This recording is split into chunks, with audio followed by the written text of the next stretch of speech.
La fenêtre internationale est refermée. Le championnat reprend ses droits. Et pour la Saint-Nicolas, le champion de Belgique accueille le champion des Pays-Bas sous une pluie de nounours. Une chouette initiative, se lancer de peluche organisée par le Kinderkansen Fonds, une association qui soutient les enfants défavorisés.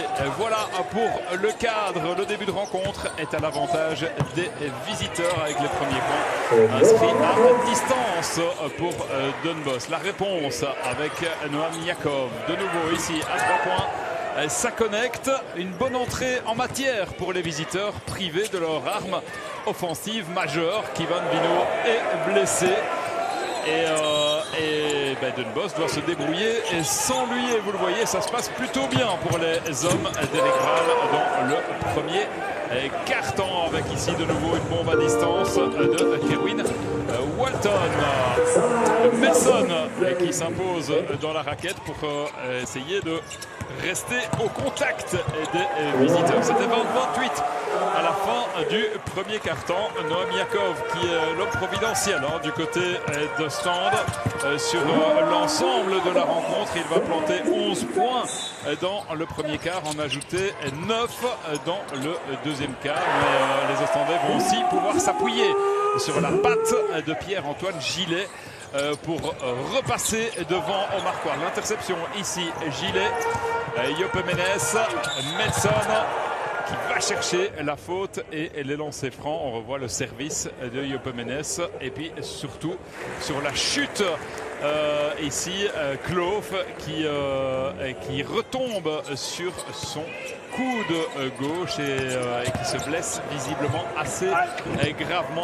On n'a pas encore eu de nouvelles de Kloof, mais le vétéran hollandais semblait vraiment souffrir au moment de quitter le parquet sous les applaudissements du public ostendais. C'est 46-41 pour Ostende à la pause, et le troisième quart-temps va être très clairement à l'avantage des champions de Belgique, avec un Noam Yakov en feu littéralement. Il va inscrire 17 points dans le troisième quart, 17 sur les 34 de son équipe, et porter son total à 37 points en 30 minutes et même en 18 minutes de temps de jeu personnel. Noam Yakov ici bien tenu par Walton, et dans un trou de souris il plante le 3 points et va chercher le bonus en prime. Irrésistible la jeune pépite israélienne. Pierre-Antoine Gillet, encore lui précis à distance. Gros pourcentage. Pierre-Antoine Gillet qui tourne à plus de 50% depuis l'entame de la saison.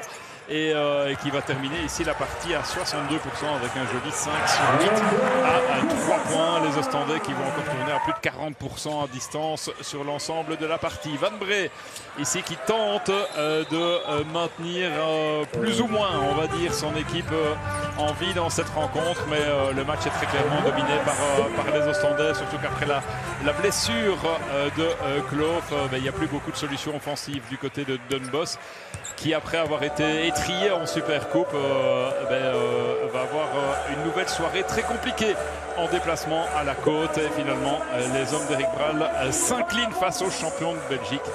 Score final 97-81. 9e succès pour Ostende en 10 rencontres. Le programme s'annonce chargé pour Doornbos qui pourrait connaître une petite dégringolade au classement.